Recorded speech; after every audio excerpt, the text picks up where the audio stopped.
Yang saya hormati Bapak Kepala Sekolah, Bapak Umar Paruju, Bapak Ibu juga, alhamdulillah, mudah-mudahan semuanya selalu sehat, tetap bersemangat sebagai Bapak Ibu guru ya. Jadi jangan punya pikiran, saya bukan guru, saya guru. Saya saja mengakui sebagai guru. Perkenalkan, nama saya Purwanto. Saya dulu guru matematika ya, seperti Bapak Ibu juga sama. Saya pernah mengikuti kegiatan Project ThinkQuest ya, ThinkQuest Project oleh Oracle Foundation. Di sana hubungannya dengan IT. Kalau Bapak Ibu yang orang IT mungkin tahu kalau disebut Oracle ya. Saya kira itu perkenalan saya Bapak Ibu ya. Nah, dalam kegiatan hari ini saya akan menyampaikan guru dalam 3 generasi. Generasi X, milenial, dan Gen Z. Jadi latar belakang yang membuat saya tertarik, karena kita ternyata berbeda-beda. Bapak Ibu sekarang duduk sama-sama ternyata beda-beda. Kayak seperti saya ini sekarang, saya ini kelompoknya generasi baby boomers ya. Jadi kelahiran 46 sampai 64 ya. Jadi kalau Bapak Ibu sekarang masih ada yang kelahiran 64, ya masuknya baby boomers gitu. Disebut baby boomer atau ledakan bayi itu ya karena istilah dari Amerika setelah Perang Dunia Kedua, bayi-bayi banyak lahir dengan selamat karena perang sudah berakhir ya. Itu logikanya begitu saja. Kita termasuk kelompok baby boomers. Karena dengan baby boomers itu mengalami zaman yang barangkali generasi milenial atau Y dan generasi Z yang tidak mengalami. Saya mengalami yang namanya piringan hitam. Jadi belum ada ya Spotify gitu, belum ada ya. Jadi ini saya baby boomer. Lalu kalau kepala sekolah kita kelahiran bukan baby boomer kan? Generasi X Bapak Ibu. Ya. Nah, yang generasi X ini apa Bapak Ibu? Generasi X ini punya kelebihannya apa? Dia gak mampu beradaptasi, mau berkolaborasi, bekerja sama. Kenapa begitu? Karena kondisinya dia diambang antara penemuan-penemuan baru yang begitu cepat. Itu kenyataan yang kita hadapi sekarang. Jadi kalau ditanya sekarang generasi baby boomer ya pasti saya, istri saya begitu, paling nggak ada lagi saya lengkap-lengkap, nggak ada ini ya. Kalau ditanya generasi tapi dengan perkembangan waktu terpaksanya itu berhasil juga. Sekarang siap semua, sekarang nggak ada kalau nggak bisa karena nggak punya dana, nggak mau bantu lagi orang. Siapkan di kartu tadi. Nah seperti itu ya. Jadi kalau kita generasi X terjadi perubahan kurikulum, jangan kita berprasangka atau membuat komentar dulu, wah ini ganti menteri, ganti ini, kitanya yang mengikutinya tidak mau ya, seperti itu. Jadi generasi X tetap semangat, ikutin aja, yang milenial ikutin.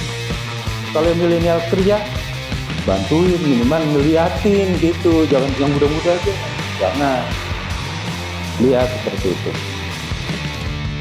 15 juga cukup untuk buat kurikulum yang satu jenis, misalnya IPS, kelompok matematik, bikin bareng-bareng. Dan kepala sekolah nanti bisa melihat, oh progresnya sampai sini. Semua dikerjakan di drive. Kolaborasi Pak ya, bisa mengerjakan seperti itu. Dan itu bisa dipakai berkali-kali. Kalau dulu zamannya saya baby boomer berkali-kalinya cuma diketik, pakai manual diketik, ganti tahun, ganti nama, fotokopi. Manual banget, sekarang tidak, langsung bagus rapi. Belanja channel oke. Ada yang belum dapat? Pak, saya gimana nggak bisa ini baca barcode? Ya ini dulu download aplikasi UR ya. Sudah semua? Pertanyaannya nanti harus segera dijawab. Tetapi angkat tangan dulu siapa yang saya lihat paling cepat menjawab. Saya tunjuk harus menjawab. Sudah siap semua? Sudah? Yang belum apa? Saya tunggu biar adil. Sudah ya? Bapak juga boleh ikut, Pak. Udah? Oh, sudah ya. Pertanyaannya. Siap-siap. Yang tahu langsung angkat tangan. Pertanyaannya. Angkat tangan ya. Apa nama akun lansia Chennai? Ini yang pertama nih. Alhamdulillah ya. Bapak ya. Jadi tahu spirit kreatif. Dengan apa? Ya, alhamdulillah. Ya, tolong diterima, Pak. Alhamdulillah.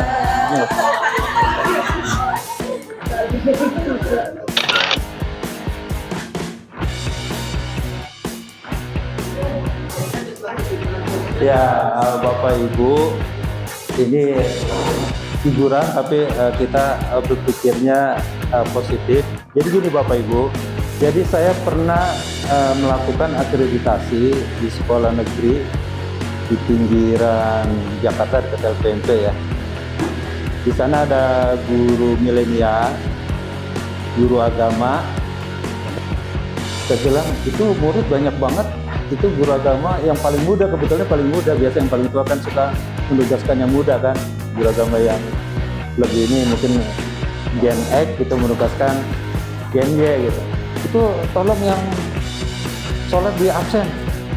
Kan nggak mungkin yang absen segitu banyak anak itu ya. Caranya bagaimana Bapak Ibu? Kecerdasan guru tadi, guru milenial atau Gen Y. Dia bikin barcode Bapak Ibu, anak dikasih barcode, kemudian dia membeli alat barcode sekarang kan murah ya. Jadi anak itu kalau mau sholat, udah kayak di swalayan ya langsung namanya sholat terkumpul semua. Karena itu menjadi nilai masuk. Semuanya murah Bapak Ibu. Siapa yang ngajarinnya?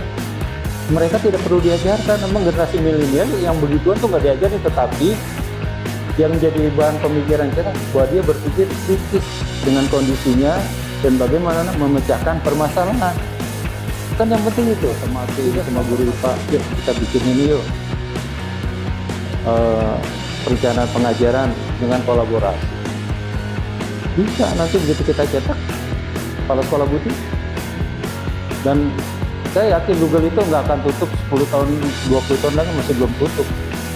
Jadi kalau Bapak Ibu menyimpan di drive, sepanjang Ibu Bapak tidak menghapus, ya tidak akan hilang. Pengalaman yang merupakan kesimpulan dari hal-hal yang pernah dilakukan atau dari hal yang berdasarkan pengamatan. Nah, misalnya, saya lihat tujuan bukan dari tujuan pendidikan keseluruhan yang kita miliki. Pendidikan adalah paspor kita menuju masa depan. Karena hari esok adalah milik orang-orang yang mempersiapkan hari ini. Artinya apa? Malcolm X itu berdasarkan pengalaman beliau, dia memikirkan bahwa masa depan kita itu tergantung pada kita hari ini. Anak-anak kita mau jadi apa tergantung pada Bapak Ibu guru yang mengajarkan. Kalau Bapak Ibu guru memberi kesan baik, memberikan pengajaran baik, dia akan berhasil di masa depan. Pendidikan sebenarnya intinya itu. Di SMP 8, semua stakeholder berharap dari dinas, dari suku dinas, kepala sekolah sampai unit terkecil, itu berusaha semaksimal mungkin bahwa guru-guru itu sebagai ujung tombak dari pendidikan bisa menyiapkan anak kita untuk siap untuk masa yang akan datang. Jadi seperti itu ya Bapak Ibu.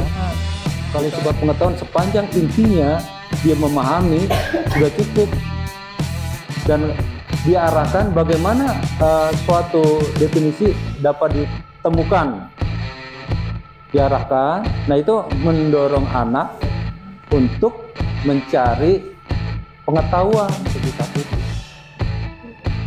Apa karakter takut? Karakter takut itu juga membuat aman, orang jadi tidak sembarangan, hati-hati. Tetapi yang muncul apa? Yang terjadi karena pembentukan karakternya tidak pas.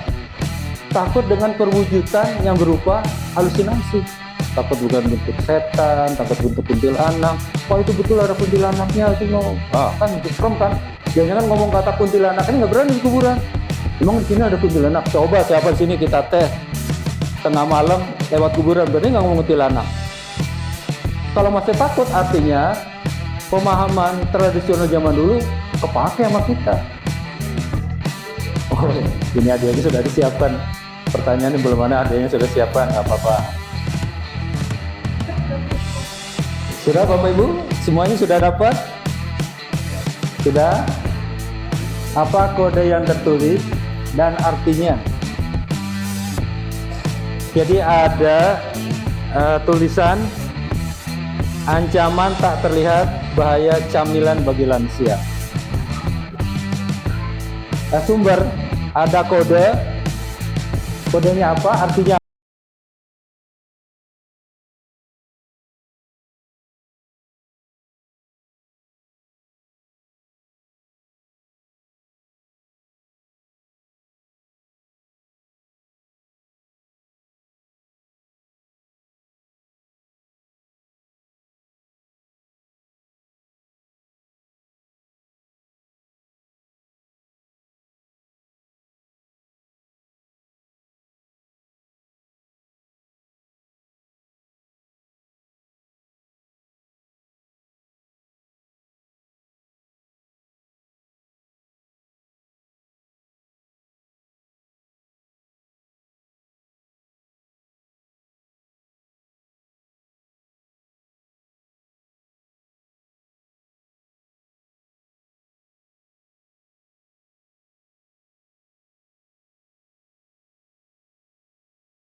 ya.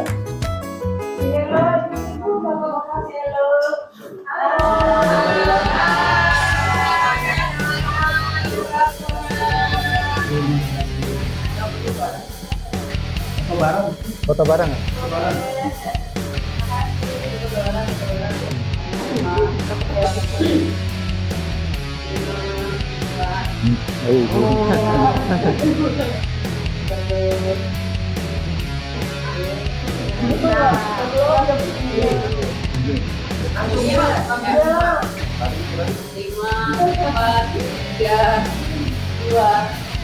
Wow.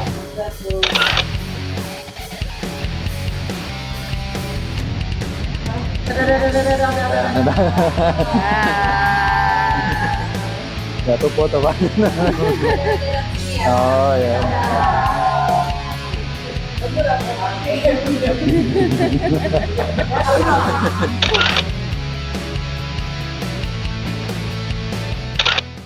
Mewujudkan sekolah unggul dengan peserta didik yang berprestasi,